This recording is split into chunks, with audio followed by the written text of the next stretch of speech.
So the information is that yes, distance is the integration of speed dt from the given time interval for the given time interval, and speed is also equal to root of vx square plus vy square. If coordinates are given, then we have to use this result. The third thing is vx is dx by dt, vy is dy by dt. Fourth is v dot is va cos theta. So these four informations are needed. If we are not able to retrieve these four informations, we won't be able to solve questions. So you must follow the process.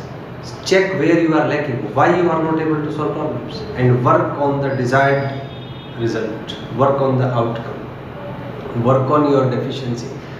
So let's move forward. Related to the calculations, we know that Vx is dx by dt. So d by dt, x is a sin omega t.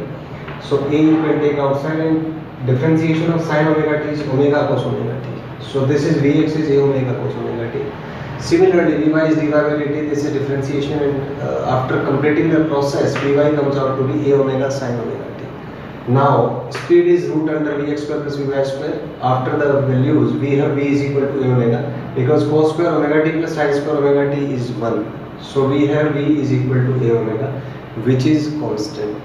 That means speed of the particle is constant.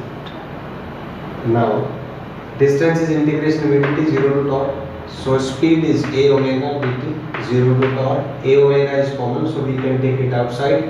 Integration dt from 0 to tau, that will be tau. So the distance travelled is a omega into tau. Third, velocity vector can be written as vx I cap plus vy j cap. Substituting the value of Vx and Vy, we can write it as a omega cos omega t I cap plus a omega sin omega t j cap. Acceleration is dv by dt, so we can differentiate it, and this will be the result.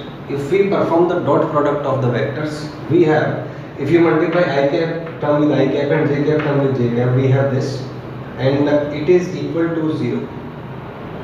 And we know for sure that if the dot product of two vectors is 0, then they are certainly perpendicular if they are non-zero, and certainly they are non-zero.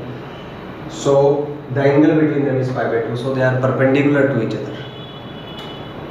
And you see, if we draw the graphs, then for the speed time graph we have a omega as the value. For distance time graph, the graph will be a straight line, and it will increase with time. For the acceleration, it's a omega square. And one more thing, here velocity and acceleration are always perpendicular, and the magnitude of speed is constant. That has to be. So the motion will be a circular motion.